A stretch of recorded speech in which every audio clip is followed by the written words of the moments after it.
Fala pessoal, bom dia, bem-vindos ao dia 7 do ZOS Academy Brasil. Hoje a gente está aqui para dar continuidade ao evento e nada mais legal do que dar continuidade ao evento falando de um assunto que a gente terminou falando ontem, que era esse mundo de analytics e tudo que a plataforma de Z tem a oferecer, e agora a gente vai continuar nesse assunto, se aprofundando um pouquinho mais. Tá? Para dar continuidade a esse assunto, eu estou aqui novamente com o Henrique Sandin e o Gustavo Lozano para trazer uma visão um pouquinho mais aprofundada sobre as possibilidades que a gente tem dentro do mundo de Z. Tá? Antes da gente começar, vamos, como sempre, Sandin, para quem não te conhece ou não viu a palestra de ontem, se apresenta para o pessoal, conta um pouquinho da sua história na IBM, quanto tempo você está trabalhando com mainframe. Bom dia, eu sou o Henrique Sandin, eu trabalho com mainframe há muito tempo. Quem é antigo lembra do 4341, então se a gente for descrever toda a minha carreira aqui, vai ter que ter uma sessão só para isso. Então, vamos falar mais do atualmente. Eu estou na área de Data and AI, Data e Inteligência Artificial, Dados e Inteligência Artificial, na plataforma Z, na parte de Cognitive Software da IBM. Então, hoje eu estou desempenhando essa função aí dentro dessa área da IBM. Legal, obrigado, Sandin. Lozano, você está aqui também ajudando, contribuindo com a sessão. Para quem não te conhece ou não viu as sessões anteriores, conta um pouquinho para o pessoal de você. Beleza, Rafa.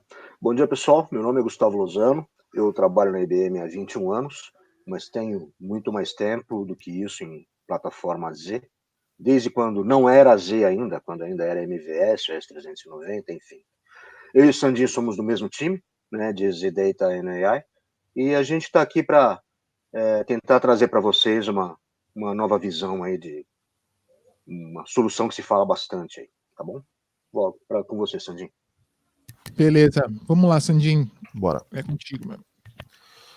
Então, o assunto hoje, apesar do título da palestra descrever como introdução a Analytics, na verdade nós vamos falar aqui do Open Data Analytics for ZOS, que é a base open source que suporta toda a iniciativa de Analytics dentro de Z. Então nós vamos ver durante a apresentação os conceitos que envolvem isso, os principais objetivos, os componentes dessa solução, e todo o valor, o valor de negócio que ele traz para as empresas e como que ele é a base para outros produtos que vão rodar na plataforma Z.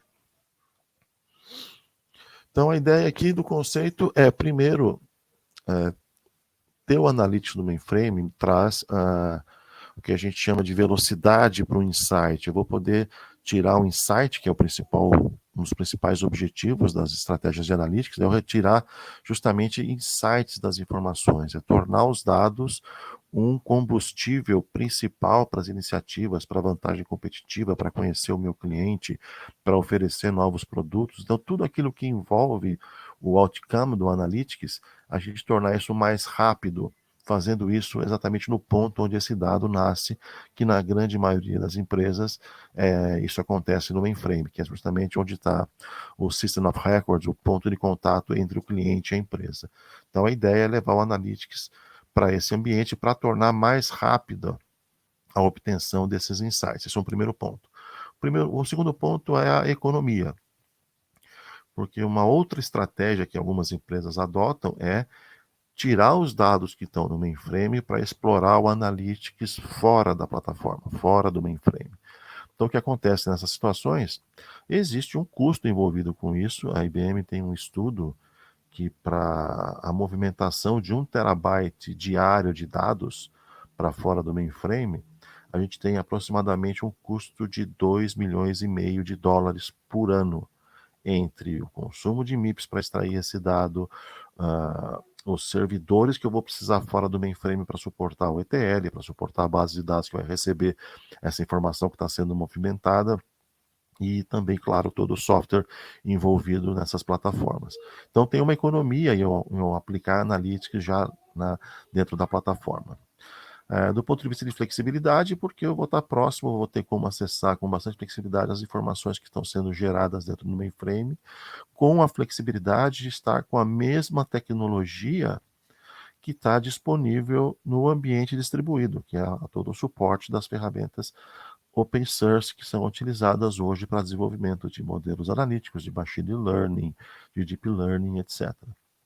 Então isso traz também uma simplicidade, porque eu torno a arquitetura mais simples, eu vou ter todas essas peças móveis que vão suportar a movimentação de dados por um lado e depois o retorno, porque como a gente comentou ontem, para os que não estavam aqui, eu vou desenvolver o Analytics, os modelos preditivos, os modelos de Machine Learning, mas no final, quem vai consumir essa inteligência que eu vou gerar a partir desses dados vão ser as transações de negócio que estão rodando no mainframe. Então, todo esse esforço no final da linha, eu vou ter que ter uma transação mainframe, que é onde eu estou conversando com o meu usuário, eu estou executando a minha transação, que é onde eu vou agregar, na maioria dos casos, claro, a essa inteligência que eu vou estar desenvolvendo. Então, manter uma arquitetura simples também é importante. Interoperabilidade, porque o fato de eu ter o Analytics no mesmo local das minhas transações de negócio, que vão fazer uso do produto final desse Analytics, torna mais fácil essa interoperabilidade. Fica muito mais fácil da minha rotina COBOL, do meu programa COBOL, fazer a chamada desse modelo de inteligência artificial, de machine learning, dentro da própria transação de negócio, estando dentro da própria plataforma Z. Isso torna mais fácil essa interoperabilidade. E, por último, mas não menos importante, toda a parte de segurança e governança, que nós estamos falando que vai ser uma transação de negócio que vai consumir esse Analytics.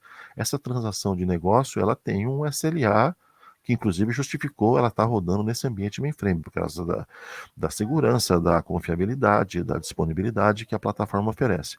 E quando eu vou, o que a gente chama de fazer a infusão, a inferência dessa inteligência artificial dentro dessas transações, consequentemente, eu vou ter a herança, eu vou herdar esse SLA para essa própria parte de analytics.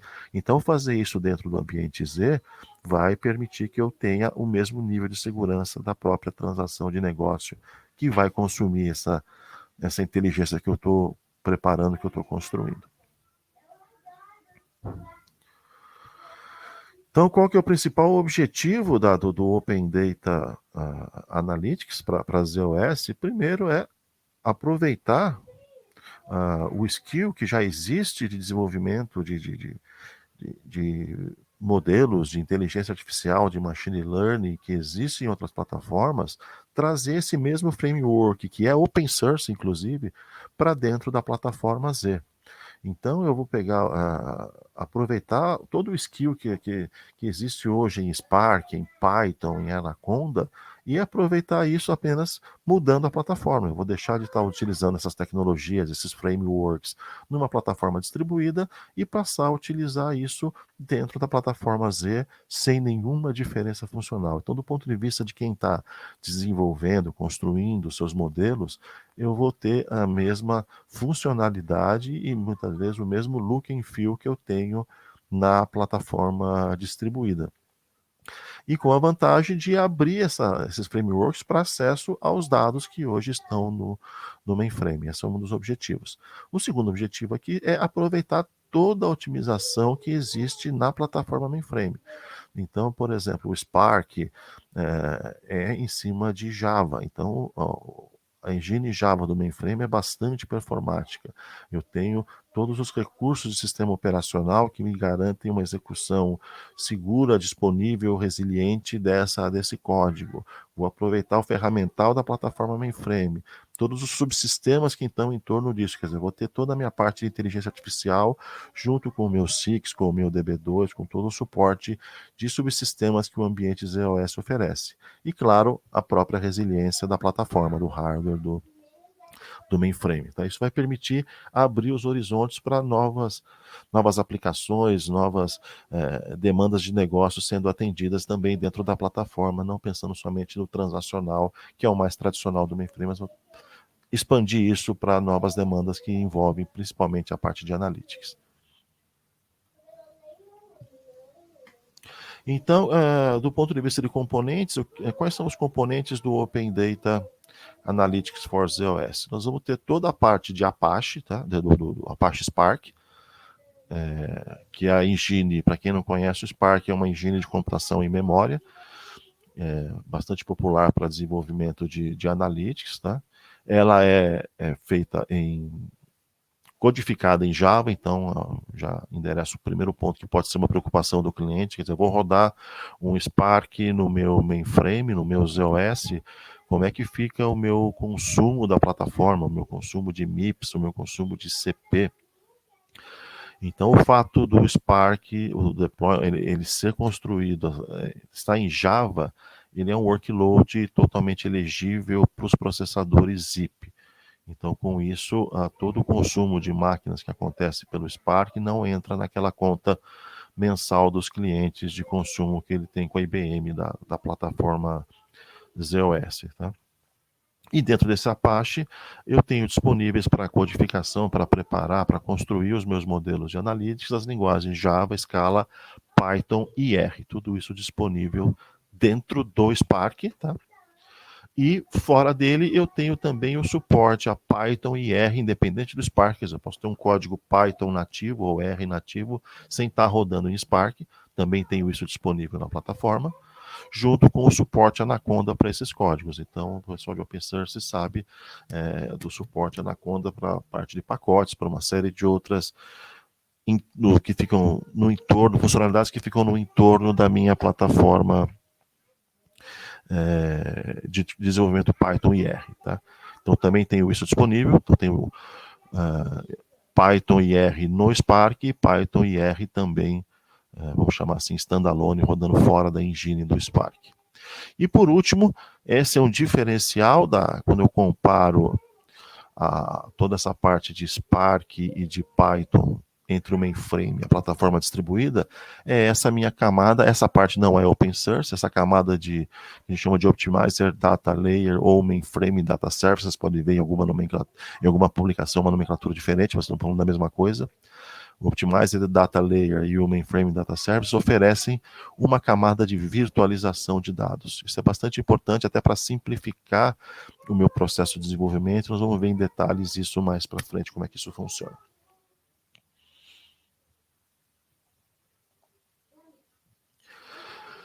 Então, começando pelo Spark, tá? Então ele é uma engine de computação em memória, por isso ele é bastante rápido a performance dele para processamento de dados, tá?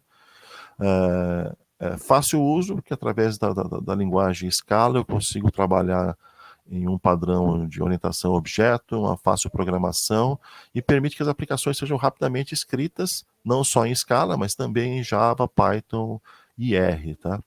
E esse código também pode estar rodando, como eu disse, é o mesmo Spark de todas as plataformas. Ele é igual, é o mesmo suporte, está na mesma versão do Spark que roda no distribuído, é a mesma do mainframe. Então, o que eu produzo lá pode rodar tanto no mainframe quanto em Sparks que são disponibilizados em outras plataformas, tá? Então, ele é composto de diversas bibliotecas, tá, de acesso. Então, eu tenho suporte para acesso SQL, suporte para streaming de informações, a própria biblioteca de Machine Learning, que é o coração do Spark, que é onde as principais funções, os principais algoritmos que eu vou usar para produzir analytics, para fazer analytics em cima dos dados, vem dessas bibliotecas de Machine Learning, tá? E uma parte de grafo também, um suporte a grafos que ele oferece, tá bom? As principais diferenças do Spark da plataforma Z, porque como nós já comentamos, ele está na plataforma Z, então ele vai usar todo o processo de autenticação que a plataforma oferece, processo de criptografia de dados, então o mainframe tem os dados 100% criptografados, então isso é um aumento da segurança. Eu posso estar tratando dados bastante sensíveis nos meus processos de analytics, então trabalhar com esse dado criptografado também é importante para evitar brechas e acessos indevidos aos dados, tá? Por estar no ZOS, esse meu Spark também está sob controle do Workload Manager, do WLM, do ZOS, então eu consigo trabalhar prioridades, trabalhar as cargas de trabalho do Spark dentro de todo aquele conceito de priorização que o WLM oferece. Tenho acesso também à parte de audit e suporte toda que a plataforma ZOS oferece. Uma outra coisa importante que muitos clientes pediram, que eu tenho o suporte ao Spark não somente embaixo de Unix System Services, de USS, mas eu também posso ter a opção de fazer esse Spark rodar com uma StarTask e ter acesso a ele através de SPF, todo aquele ambiente que a maioria dos sistemas de programa já está acostumado a trabalhar. Então tem a opção disso. Esse Spark também é acessível através do ZOSMF, então eu posso criar aqueles workflows, colocar a parte de Spark dentro de um workflow de ZOSMF, ele tem essa integração. Uma outra coisa que diferencia o Spark nessa plataforma, ele tem um processo, um ferramental de verificação de configuração.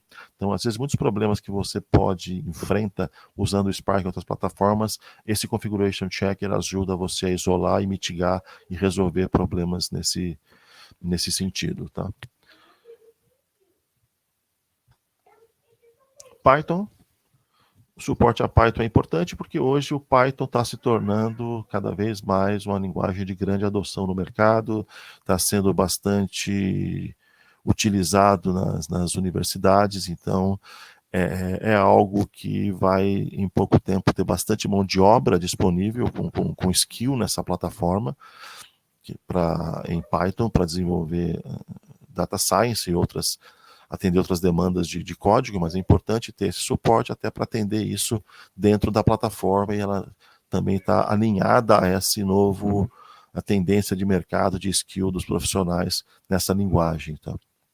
Então é importante a gente estar com esse suporte e ela pode ser usada, como eu tinha comentado antes, não somente dentro do Spark, mas eu posso usar o Python nativamente ou standalone, como a gente chama, tá bom? Então esse é um suporte importante também. E a parte do Anaconda, que é o ambiente, o environment em que eu vou gerenciar e administrar toda essa codificação Python e R que eu faço dentro do ambiente, eu vou ter também esse suporte do Anaconda dentro da plataforma ZOS. Tá? Então eu vou poder fazer uso dos recursos de Anaconda que eu tenho no distribuído da mesma forma dentro do meu ambiente ZOS. E ponto interessante, eu posso fazer a instalação desse Anaconda tanto via SMPE quanto diretamente do Anaconda Channel, baixando direto de lá para fazer a instalação dentro do ZOS. O Optimized Data Layer, tá? Ou Mainframe Data Services, é a camada de virtualização de dados que eu tenho dentro do mainframe.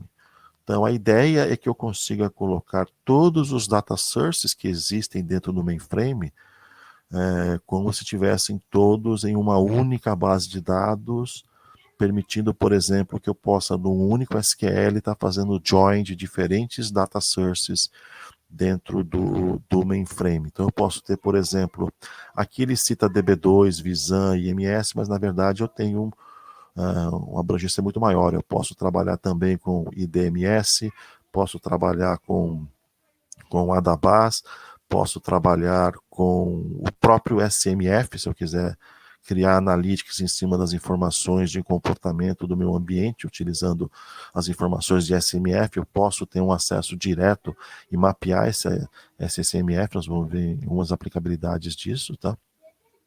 Então eu consigo ter uma visão unificada dos dados. E isso é extensível também a data sources que estão em outras plataformas. Então eu consigo, por exemplo, nessa camada, eu fazer um join de um dado que está no DB2, por exemplo, com uma informação que está no Oracle, ou acessar um dado que está somente no Oracle, ou mesmo a gente tem suporte para acesso também a Hadoop. Então eu posso ter em algum momento na minha lógica de analítica que eu estou desenvolvendo, que eu estou trabalhando aqui, eu precisar acessar um dado no meu data lake, essa camada de otimização permite que eu vá lá e faça o acesso, que eu faça um SQL e leia um dado do data lake, eu combine um dado do data lake com outro data source via join, por exemplo. Então eu vou ter a simplificação dessa grande arcabouço de data sources que eu tenho no mainframe e em outras plataformas. Ok? Essa é a grande função dessa camada. Até aqui, alguma dúvida, alguma pergunta? Gans, você que está monitorando aí? Até o momento não, Sandrinho. Nenhuma pergunta até o momento. Perfeito. Qualquer pergunta, pessoal, vocês podem colocar aí no chat e a gente responde a qualquer tempo aqui. Então, o porquê de toda essa tecnologia, dessas capacidades dentro do mainframe, a ideia aqui são 3 grandes temas que envolvem analytics, que envolvem Big Data. O primeiro deles a gente chama de Data Gravity, que é justamente como o nome já diz, né, a gravidade do dado, lembrando o Gus, que é físico também, as leis de Newton, a atração dos corpos, o corpo de maior massa atrai o de menor.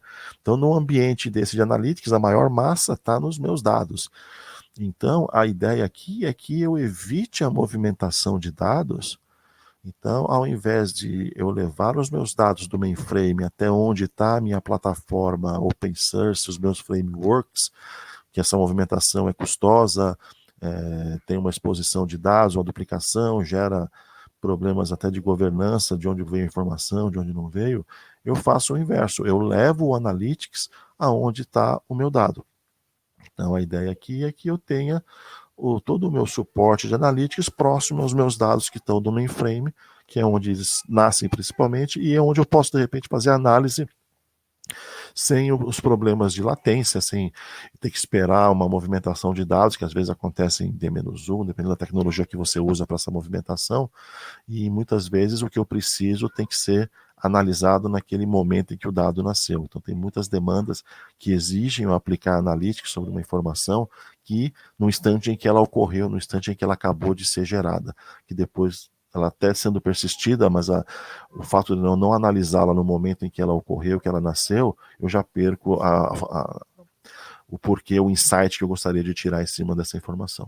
Então, um dos pontos que a gente está interessando é o Data Gravity. O segundo, eu já iniciei aqui, é justamente o valor desse dado no momento em que ele está nascendo. Então, é eu poder fazer essa análise, aplicar esse analytics no dado o mais cedo possível, no momento em que ele nasceu, justamente para aproveitar justamente aquele ponto de contato. Já comentou que, normalmente, na maioria dos clientes que usam o mainframe é o ponto de contato desses clientes com os seus clientes. Então, eu estou numa interação com o meu cliente via uma transação mainframe, eu quero aplicar uma inteligência ali para aproveitar aquele momento para gerar uma nova compra, para oferecer um novo serviço, para melhorar a satisfação daquele cliente. Tá? E, por último, justamente ter esse analytics disponível aonde esse dado é criado, que não tenha que esperar movimentações, que não tenha que esperar latência. Então, o melhor local para eu analisar isso é no próprio ambiente Z. Tá? Então, essas capacidades têm esse objetivo, de permitir que a gente possa aplicar isso no momento em que esse dado nasceu. Tá? Um ponto interessante aqui, que às vezes gera muita confusão, né, porque às vezes os clientes acham que o principal objetivo do Analytics do mainframe é permitir que eu tenha o que a gente chama de infuse, é eu colocar o meu Analytics nas minhas transações, que hoje esse é o principal desafio das iniciativas de modelos preditivos, de modelos de machine learning, é justamente operacionalizar esse modelo. Porque hoje você tem muita gente que tem todo aquele esforço, aqueles times de cientistas de dados, debruçados sobre demandas de negócio, produzindo modelos, mas que ao final não chegam à produção. A gente tem estudos de que aproximadamente 5% do que é desenvolvido, treinado, construído, atinge a produção. E um dos principais motivos para essa baixa proporção de modelos que viram produção, vamos chamar assim, é justamente essa capacidade de operacionalizar, de colocar isso junto à transação de negócio que vai fazer uso dessa inteligência que eu desenvolvi. E por que isso é um problema? Porque muitas vezes a transação está no mainframe e eu preciso... e esse modelo está rodando fora do mainframe, uma plataforma fora do mainframe. Então, quando eu vou fazer esse infuse, essa operacionalização dessa inteligência dentro da minha transação, a minha transação tem que sair para fora do mainframe para ir buscar essa lógica, essa inteligência numa outra plataforma. Então, quando eu saio para fora do mainframe, já tem um custo de rede para eu ir buscar essa informação.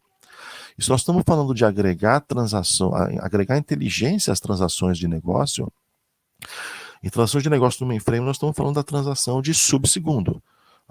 O SLA das transações, até por isso o mainframe foi escolhido para rodar essas transações, exige um SLA bastante restrito e exigente. Os tempos de resposta são bastante baixos. Então, às vezes fica inviável esse tempo, que eu tenho tempo para buscar essa transação, eu tenho que considerar o tempo para executar essa transação, para que ela possa caber dentro do SLA da minha transação de negócio, essa porção de inteligência artificial. Então, muitas vezes são abandonadas ou não atingem esse requisito de SLA e, às vezes, por isso que eles não chegam à produção. Daí, essa ideia da gente colocar essa inteligência artificial junto da transação de negócio. Porque quando eu não faço isso, que recurso que as empresas tentam usar para mitigar esse tempo agregado à transação de negócio? Ou eles diminuem a precisão do modelo para tentar fazer esse modelo rodar mais rápido, mas normalmente se ele roda mais rápido, às vezes é porque a precisão dele não está tão preciso, porque a gente abre mão da precisão em função da performance, então às vezes ele pode até não dar a resposta ideal que a demanda de negócio exige, para poder compensar todo esse tempo de buscar na rede, executar e voltar para o contexto da transação de negócio. Então, colocando isso dentro do mainframe, eu já mitiguei muito desse problema, ele vai rodar mais rápido, mais próximo, e com isso vai permitir que eu possa ter modelos mais precisos, porque eu não vou precisar compensar na precisão do modelo um tempo de rede, por exemplo. Então, esse é o principal objetivo. O fato de eu ter analytics no Z, a gente não está, por exemplo, querendo substituir estratégia de data warehouse. O data warehouse continua existindo. O dado a posteriori pode migrar para um data warehouse de acordo com a estratégia de data warehouse do cliente. Também a gente não quer competir com o data lake, a gente quer dar opções que a gente chama de data lake híbrido, dando opções para o cliente evitar grandes movimentações de dados. Elas vão existir ainda, a gente não está dizendo que vai acabar com o ETL, mas de repente fazer o ETL necessário, o ETL dentro de janelas menores, eu trabalhar o dado onde ele nasceu sem movimentá-lo, evitando que eu tenha, por exemplo, um imenso data lake, porque eu não sei exatamente o que fazer com esse dado. Muitos clientes têm esse problema. Move tudo para lá e depois vão ver o que fazer com esse dado. A ideia é que você faça de uma forma mais inteligente. Mova somente o necessário para dentro do data lake. E, claro, a gente já comentou, e usar dentro do mainframe aquilo que eu preciso do timing do mainframe, da colocação do mainframe e assim por diante. Então, essa é a principal ideia dessa parte de analytics dentro da plataforma Z.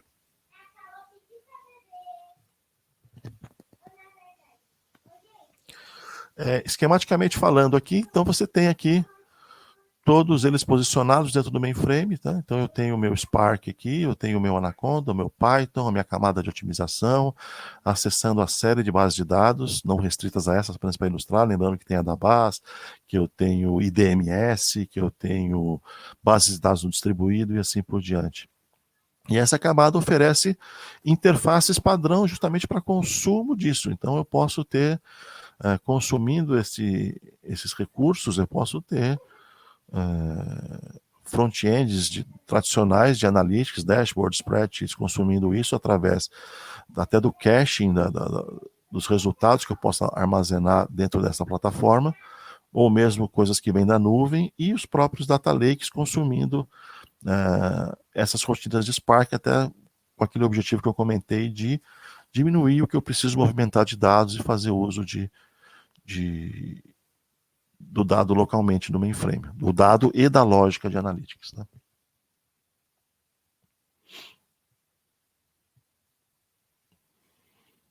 E como eu comentei, esse analytics tem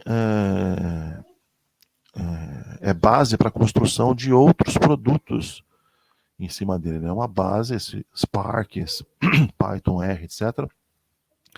Ele é uma base, então você pode ver aqui nessa figura estratificada aqui, que eu tenho os meus dados da plataforma mainframe, eu tenho as minhas transações, o meu mundo mainframe tradicional, e eu tenho todo esse suporte analytics, né, que seria a segunda camada, a camada azul mais clara aqui, onde eu tenho o meu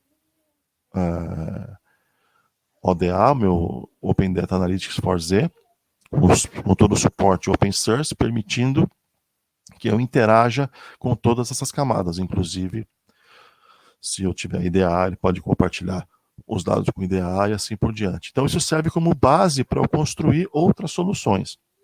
Então, quando eu falo do Watson Machine Learning for ZOS, eu tenho todo um framework, um ambiente para desenvolvimento de modelos de machine learning, de AI, construídos sobre essa plataforma. O que eu tenho em cima dela? Então, eu vou usar o Spark, que está aqui embaixo, eu vou usar o R, eu vou usar o Anaconda, através do Watson Machine Learning for ZOS.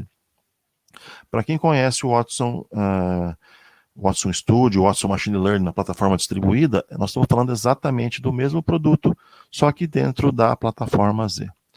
E o Watson Machine Learning, por consequência, ele é base para desenvolver as aplicações de AI, de Machine Learning que eu tenho no cliente, que seria o da direita aqui, aplicações que o próprio cliente constrói, e a IBM constrói também soluções em cima dessa plataforma. Então eu falo, por exemplo, do DB2 AI for ZOS, ele é construído em cima do Watson Machine Learning for ZOS, e ele coloca a inteligência artificial dentro do otimizador do DB2, coloca a inteligência artificial para correlacionar o comportamento do DB2 contra os parâmetros de configuração desse DB2, para recomendar melhores parâmetros de configuração para garantir uma operação consistente, uma operação disponível do DB2. E do ponto de vista, isso aí, do ponto de vista do DB2 e do ambiente de IT em Z em geral, eu tenho o que a gente chama de IZOA, né, o IBM Z Operations Analytics. Ele vai usar também essa mesma camada para desenvolver aí correlações mais amplas, olhando o próprio comportamento do ZOS e como ele está configurado, também dando sugestões e apontando pontos de atenção para melhor operação do sistema.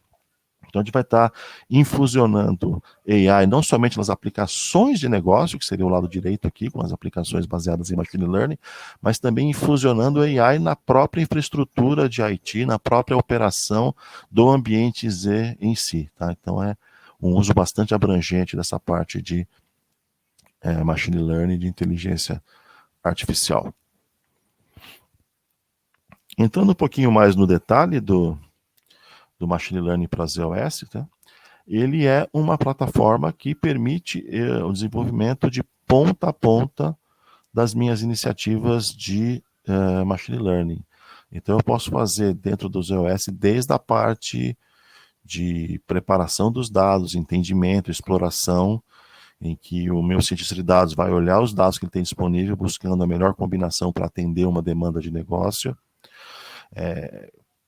combinar esses dados para servirem de entrada para um algoritmo que ele vai escolher, e até essa escolha de algoritmo, a gente tem processos cognitivos que permitem auxiliar esse cientista de dados com base nos dados que ele escolheu, já permitir que ele associe o melhor algoritmo para trabalhar com aqueles dados, tá? Não só os algoritmos, mas também os próprios parâmetros que vão ser utilizados. Isso é um ponto importante, que esse é um ponto em que o cientista de dados gasta bastante tempo para escolher o melhor algoritmo e escolher a melhor combinação de parâmetros para esse algoritmo. Então a gente tem um assistente cognitivo nessa plataforma, não só no Z, em qualquer plataforma da IBM, o Watson Studio traz isso no Z, traz isso no distribuído, traz isso na nuvem, então faz parte dessa uniformização da plataforma de desenvolvimento. Aí, em cima disso, escolhido o algoritmo, escolhido os parâmetros, ele vai à parte de treinamento desse modelo, vai submeter dados para ele, vai validar esse modelo e vai fazer finalmente o deploy, que é colocar esse modelo para rodar junto das minhas transações de negócio e entregar a demanda de negócio que foi exigida desse modelo. Tudo isso com um esquema de controle de versão, governança e monitoração, que também é importante, porque esse modelo pode, ao longo do tempo, não apresentar a precisão inicial no momento em que ele foi desenvolvido. Então eu preciso monitorar esse modelo até para saber o momento exato de ou retreiná-lo ou mesmo redesenvolvê-lo. Então tem todo esse mecanismo de acompanhamento desse ciclo de vida do modelo dentro do Machine Learning para ZOS. Então essa é uma opção de eu fazer isso end-to-end, tá? Dentro do Z. Então aqui dentro eu tenho nessa parte de dados, eu tenho o notebook Jupyter, eu tenho acesso às linguagens, acesso a Python, acesso a Scala e assim por diante. E existem situações, até porque muitas vezes o cliente não quer desenvolver tudo end-to-end dentro do mainframe, porque envolve no desenvolvimento combinar dados de outra plataforma. Ele pode fazer isso de uma maneira que a gente chama desenvolver em qualquer lugar e garantir o deployment no mainframe. Lembra que o deploy é o principal ponto, calcanhar de Aquiles da estratégia, tornar esses modelos operacionalizados, torná-los acessíveis pelas transações da minha produção, que rodam em Z. Então eu posso, de repente, quebrar essa figura, esse ciclo, esse processo, até a parte do modelo aqui desenvolver em outra plataforma, distribuído na nuvem, mas eu tenho uma garantia que eu faço o deploy disso na plataforma Z, permitindo que as minhas transações de negócio facilmente tenham acesso a ele e possam infusionar essa inteligência artificial dentro desses processos de negócio. Então esse seria o ciclo aí do meu Watson Machine Learning, tá? E que está aí justamente para endereçar esse ponto crítico, que é colocar esses meus modelos para trabalhar junto às minhas transações de negócio.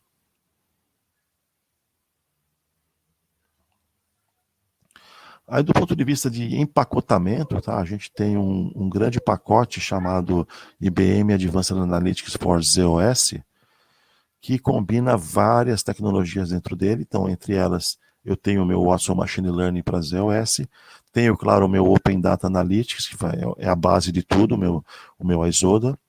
Tenho o meu IDAA, que eu posso precisar, por exemplo, de uma aceleração de queries do meu DB2 para suportar até uma engenharia de variáveis mais agressiva, porque muitas vezes, na grande maioria das vezes, meu cientista de dados não se contenta com uma variável de entrada no meu modelo, uma simples coluna. Normalmente ele pode ter joins complexos, e aí eu tenho um acelerador que pode ajudar nisso, pensando justamente naquele, naquele meu timing do SLA da minha transação de negócio, tá? E tem o meu loader, que ajuda a carregar dados que não são DB2 para dentro desse IDA também, para aproveitar tudo isso, essa velocidade do IDA, mais as camadas de virtualização e o próprio QMF. Então eu teria a possibilidade de ter um pacote, o QMF, para consumir todo esse Analytics. É uma opção de empacotamento que a gente tem toda essa tecnologia que é suportada pelo IZODA.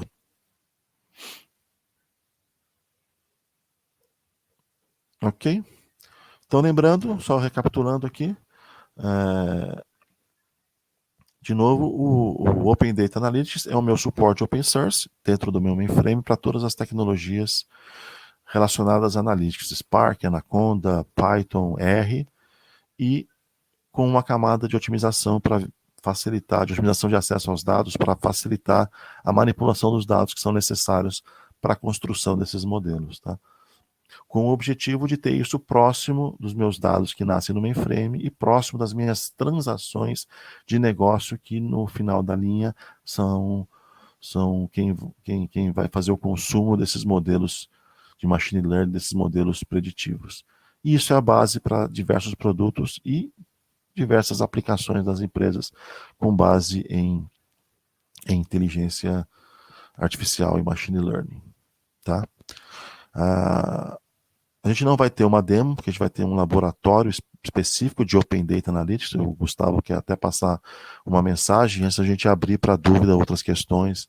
Você quer falar um pouquinho do laboratório, Gus? Quero sim, Sandinho.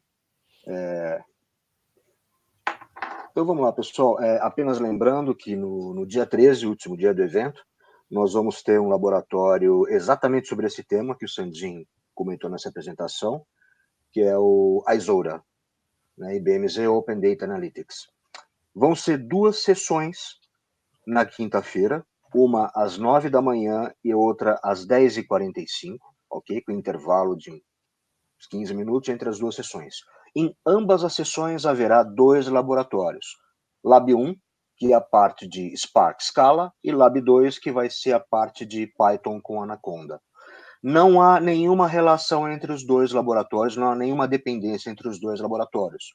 Então, você pode fazer o laboratório 1, pode fazer o laboratório 2, e se houver tempo, pode fazer os dois laboratórios, começando por qualquer um deles. Então, ambas as sessões vão ter os dois laboratórios, ok, pessoal? Infelizmente, por questões logísticas, a gente teve que limitar a quantidade de inscritos, aqueles que vão ter IDs no ambiente, a 40 pessoas por sessão. Tá? Então, no decorrer do dia de hoje, talvez amanhã, a organização vai divulgar o nome dos inscritos que vão ter IDs no ambiente. Para aqueles que não terão IDs no ambiente, se quiserem, podem se conectar à sessão ao vivo, onde eu vou correr o laboratório, os dois laboratórios, se der tempo, de ponta a ponta. Então, vocês podem me acompanhar, porém, sem interação, ok? Para aqueles que tiverem ID, sim, interação normal com o ambiente laboratório. Ok, pessoal? Então, quinta-feira, último dia do evento, 2 sessões, 9 horas da manhã e 10h45, ok? Muito obrigado. Sandinho, de volta para você. Ok, pessoal, agora a gente está com um tempo aqui para tirar dúvida, perguntas, respostas, comentários, para ser bem interativo aqui. Não sei se já tem alguma pergunta aí, Sim, alguma Sandinho, dúvida. Beleza. tem umas perguntas que chegaram aqui. Legal, vamos lá. Eu tentei resumir perguntas semelhantes em uma só, mas vamos lá. Então, a primeira pergunta, na verdade, isso resume 2 perguntas de 2 colegas nossos, é assim: em um modelo de AI, ou seja, um algoritmo, ele é desenvolvido no braço ou existem ferramentas que criam o algoritmo e depois ele é ajustado? Se houver, qual é a linguagem desse algoritmo? Tá. Na estrutura de AI, os algoritmos normalmente estão naquela, falando do Spark em específico, eles estão naquela biblioteca de machine learning, ela que contém todos os algoritmos. Então, quando você está simplesmente com o Spark e puro, né? Então, o seu cientista de dados tem que usar o conhecimento dele para fazer a escolha do algoritmo, submeter os dados que ele escolheu na análise, na preparação desses dados e treinar, fazer o teste e ver se ele está respondendo adequadamente ao que ele pretende extrair desse algoritmo. Então, esse é um ponto que é até bem quase meio empírico, né? Claro que a experiência dos cientistas de dados conta muito nisso, dele fazer a escolha correta e ter a resposta que ele espera. Aí é um grande diferencial do Watson Machine Learning. Ele traz assistentes cognitivos que ajudam ao cientista de dados, porque a gente tem aproximadamente perto de uma centena de diferentes algoritmos, dependendo do que você quer tratar. Então, quando o cientista de dados explorou os dados, ele sabe quais são os dados que ele precisa para responder à demanda de negócio, o Watson Machine Learning Studio vai ajudá-lo de forma cognitiva a indicar para ele os melhores algoritmos. E quando indica os melhores, ele vai ranquear 1, 2, no máximo 3, que são os indicados para aquele conjunto de dados que ele escolheu, que ele sabe que vai atender a demanda de negócio. Então, isso auxilia bastante, simplifica bastante, e a chamada desse algoritmo é feita dentro das linguagens disponíveis. Ele vai se chamar em Scala, pode chamar em Python, pode chamar em R. Mas a vantagem é que o Watson Studio te dá o Watson Machine Learning tem esse assistente cognitivo que vai te ajudar na hora de escolher o algoritmo. Isso dá uma grande vantagem no tempo, no timing, que eu consigo disponibilizar esse modelo mais rápido, que eu não perco tanto tempo nesse processo de escolha do algoritmo. E esse assistente cognitivo funciona tanto para a escolha do algoritmo, quanto também para a escolha do parâmetro, da variável que vai alimentar esse algoritmo. Também esse é outro ponto que ele também gasta um tempo, que é como é que nesses dados que eu escolhi aqui, que vão suportar o treinamento desse modelo, qual que é a melhor combinação deles para alimentar o modelo e garantir que ele vai me dar a resposta compatível, precisa, que eu preciso ao final do processo.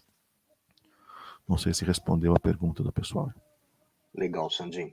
Mais uma questão que chegou, essa estava na fila do chat.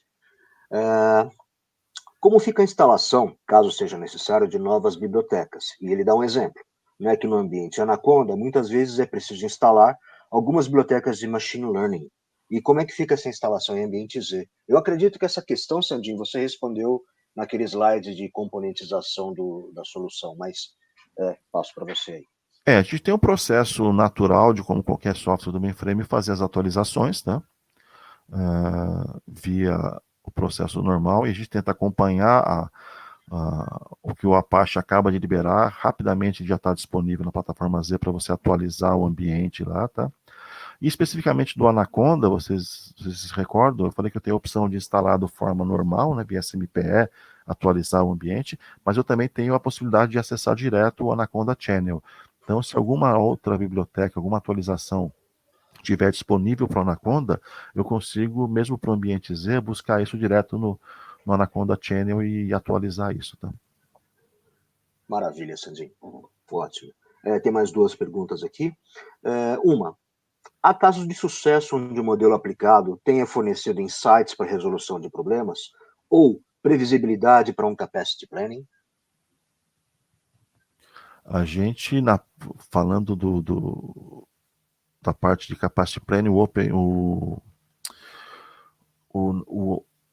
não é o Isoda, eu comentei aqui, deixa eu voltar aqui na tela, que agora me fugiu o nome dele aqui, só um segundo, que ele é usado em cima do o operational, que tudo é OA, a gente faz o Alzheimer às vezes pega a gente. O Operational Analytics, ele faz justamente uma parte dele, porque ele vai aplicar toda essa tecnologia de machine learning em cima de dados de comportamento do ambiente, ele permite uma maior precisão, inclusive nessa parte de capacity planning para o ambiente Z, tá? Então, eu consigo, e faz parte das capacidades, dos benefícios do ISOA, né? O Operational Analytics, ele justamente suportar, ajudar nessa parte de capacity planning do ambiente, tá? Maravilha, Sandinho. E por fim, a última pergunta que nos chegou é: como é a chamada de uma transação SIX para inferir um modelo no Spark ou no Watson? O final do processo, quando estou falando do deployment, tá? O deployment ele vai gerar um código Java para esse meu modelo, tá? Então esse deploy pode acontecer num Liberty. Então eu vou fazer um call para esse Liberty, ou mesmo no próprio Liberty que o SIX tem internamente. Mas do ponto de vista do código COBOL, eu vou ter um call para a URL onde está esse. É bastante simples, 2, 3 linhas no COBOL e eu infusionei isso lá dentro, tá? Porque ele vai gerar o resultado final, esse modelo executável, ele vai estar em Java, por isso ele é elegível a zip. E aí, dentro do meu programa COBOL, eu vou fazer um call ou para esse Liberty, uma instância Liberty standalone que eu tenha, ou para o próprio suporte Liberty que eu tenho embaixo de SIX. Então é bastante simples, por isso ele torna mais fácil endereçar esse problema de operacionalizar esses modelos. Beleza, Sandinho. Bom, tem mais perguntas chegando aqui, eu não sei se você... A gente tem tempo, a gente tem até as 10, né? Se tiver mais alguma aí. Então vamos lá. É até as 10, certo, Irene? Até as 10, tá bom. Temos, teoricamente, 11 minutos. Sim, senhor, até as 10. Então, vamos seguir. A ideia é essa, perguntas e respostas. A gente deixa o tempo justamente para explorar isso. O colega nosso nos pergunta aqui se essa solução, após instalada, vai consumir muitos recursos no ZOS, como processador, MSU, entre outros. Você tem alguma ideia do consumo da solução, Sandinho?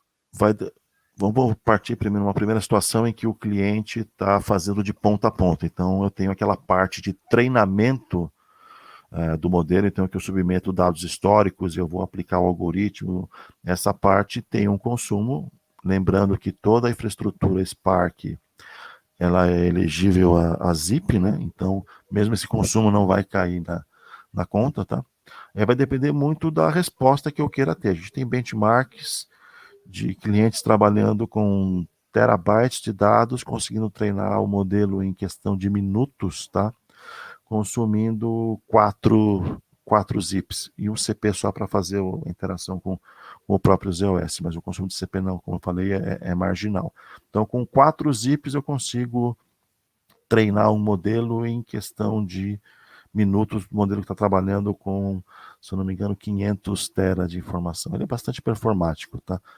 E aí tem clientes que não querem fazer esse custo do treinamento dentro do modelo, que ele fazia em uma outra plataforma, aí entra aquela história que já nós comentamos, de eu poder desenvolver em qualquer lugar e fazer o deployment no Z, que é onde está a transação. Então eu posso fazer todo esse treinamento com o mesmo look and feel que o Watson Machine Learning ZOS, eu tenho a equivalência dele no meu Watson Studio, Watson Machine Learning no distribuído e na nuvem. Então eu posso fazer todas as etapas de treinamento que eu fico submetendo dados, aplicando algoritmos fora do mainframe, e a partir do deploy eu levo esse modelo para o mainframe, aí ele vai virar um código Java que vai executar essa lógica desse modelo. Aí já virou aquela história, vou pegar um dado e vou dar uma resposta.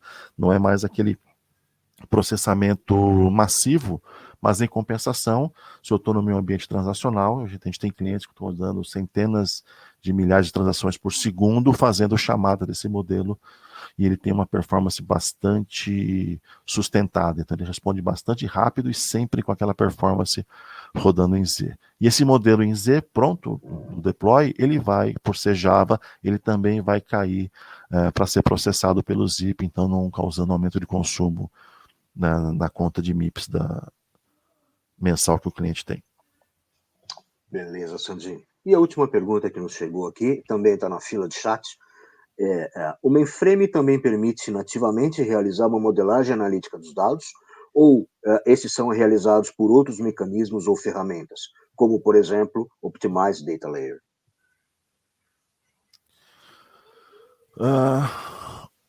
Os dados em si, como ele até citou o Optimized Data Layer, eu tenho essa visão dos dados dentro do meu ODL, tá? Do meu Optimized Data Layer, e lá eu tenho a capacidade, nessa camada, de criar views, inclusive. Então eu posso gerar algumas modelagens a partir dessa camada, mas, de novo, ele vai criar no sentido de views. Os dados permanecem dentro das suas fontes de origem. Agora, uma outra opção que a gente tem, que muitos clientes usam, é criar essa modelagem analítica, porque o meu dado original está naquela modelagem transacional. Então, o que muitos clientes usam? Até aproveitando a figura aqui, os clientes usam o DB2 Analytics Accelerator, tá? Como um ambiente dentro do próprio Z, sob controle do DB2 EOS, onde aí eu tenho uma cópia do dado transacional lá dentro, e aí lá dentro eu posso criar uma modelagem analítica para essa informação. Não só do próprio DB2, como a gente viu, eu posso carregar dados de um database, de um Visan, de SMF, de IDMS, IMS, carregar esse dado lá para dentro e também fazer essa modelagem analítica dentro do meu IDA. Tá? Então eu posso ter um conceito de view no Optimizer Data Layer, que aí está dentro da solução, ou eu posso gerar fisicamente essa modelagem analítica utilizando, por exemplo, o IDA, e esse dado vai permanecer dentro da plataforma Z. Excelente, Sandinho. Acho que não tem mais novas perguntas. Só para fechar o seu comentário, né? E pegando um gancho aqui com a demo com o laboratório de quinta-feira, o nosso caso de uso vai ser exatamente a análise de SMF, tá? Perfeito. Então, isso é bastante importante. O iZoa já faz isso, mas se o cliente, de repente, tiver apetite para fazer com o próprio braço, ele vai ter os dados disponíveis para aplicar modelos preditivos. Mas aí o iZoa abrevia muito esse esforço, esse trabalho. Maravilha. Bola sua, meu filho. Ireno. Respeitando o timing aqui, dando uma lambuja. Legal. Beleza, então. Vamos lá. O Lozano comentou sobre o laboratório e eu só vou fazer um adendo. Eu coloquei no chat o link e eu vou colocar de novo, caso vocês não tenham visto, porque, como o Lozano falou, a gente tem uma limitação de pessoas por conta, né, do acesso, questão de logística. A gente tem uma limitação ao número de pessoas que podem participar. Eu acabei de colocar no chat aqui o link para vocês se inscreverem. A gente vai encerrar as inscrições hoje. Então, ao final da terceira sessão de hoje, 12:30, vai ser a última vez que eu vou compartilhar esse link com vocês, e a gente vai encerrar as inscrições, e até o final do dia, no mais tardar amanhã, amanhã de manhã a gente vai comunicar a todos vocês que foram selecionados para participar do laboratório. O que a gente pede para vocês que forem selecionados, vocês irão receber um e-mail também com a informação sobre acesso ao ambiente, né, para garantir que, já que você foi selecionado, que você vai conseguir participar no laboratório, isso é importante. E a gente pede que você nos retorne esse e-mail confirmando que você conseguiu acessar, que você tem o acesso, se de repente você está atrás de um firewall ou alguma coisa que limita o seu acesso ao mundo externo, tá? Então, se você tiver algo desse tipo, a gente precisa que você nos avise, porque se você foi selecionado e você não conseguir participar, é interessante você passar essa oportunidade para o coleguinha que talvez consiga acessar e você somente assiste, tá? Então, para resumir aqui, nós vamos encerrar as inscrições ao final do dia hoje, tá? E no final, aliás, ao final da última sessão e até o final do dia, no mais tardar amanhã de manhã, a gente vai comunicar todos que foram selecionados para participar. Os que forem selecionados, a gente pede que vocês retornem para a gente, confirmando que você vai conseguir participar no horário selecionado e que você tem os acessos devidos para conseguir manipular e participar no ambiente. Lozano, você quer fazer algum adendo com relação a isso? Acho que não, Irene, acho que está completo. Acho que é isso mesmo. Eu havia esquecido de dizer nos meus 5 minutos ali sobre a questão dos pré-requisitos. Isso é muito importante, pessoal, principalmente para aqueles que vão se conectar do ambiente corporativo. Pode ser que exista alguma regra de firewall que impeça chegar aos sites onde estão as instruções do laboratório. Se isso acontecer, infelizmente, não há o que a gente possa fazer para contornar, ok? Mas, tirando isso, o ambiente é aberto a todos. Okay? Legal. Eu vou colocar aqui na tela, pessoal, o nosso link de feedback da sessão. Peço que vocês gastem aí 1 minutinho do tempo de vocês para deixarem o feedback oficial desse conteúdo que o Sandin e que o Lozano trouxe para vocês, tá? E enquanto vocês fazem isso, eu vou já começar a encerrar aqui a sessão. Sandin, muito obrigado. Lozano, muito obrigado. Obrigado a todos pela participação. E estamos à disposição aí, vocês têm um e-mail aí, qualquer coisa posterior, pode ficar à vontade de mandar um e-mail para a gente. Legal, lembrando que essa sessão vai ficar gravada e a gente irá mandar o conteúdo da palestra para vocês, tá bom? Daqui a pouquinho, 10h30, 10h15, aliás, começa a próxima sessão, que é muito legal. Tem um cara que vai falar sobre ecossistema. Não sei quem é. Não sei quem é. É o Ireno? Será? Não sei. Tô curioso. Não sei quem sou. Para ver quem vai ser o moderador e quem vai falar. Essa curioso. vai ser a melhor sessão do ZOS Academy, com certeza. Vamos ver, né? Vamos ver. Mas brincadeiras à parte, pessoal, na próxima sessão a gente falou bastante de tecnologia aqui. E na próxima sessão eu quero compartilhar com vocês como vocês, como membro dessa comunidade, podem auxiliar o momento que a gente vive da tecnologia mainframe no país, e como vocês conseguem contribuir, e o que nós, IBM, via Iniciativa Z, consegue ajudar vocês, desde recurso até iniciativas dentro e fora da sua empresa. Tá legal? A gente se vê daqui a pouquinho, 10h15 a gente começa. Beleza? Sandin, muito obrigado. Lozano, muito obrigado. Até mais, pessoal. Obrigado, pessoal. Aproveitem o evento aí. Tchau, tchau, pessoal. Até mais.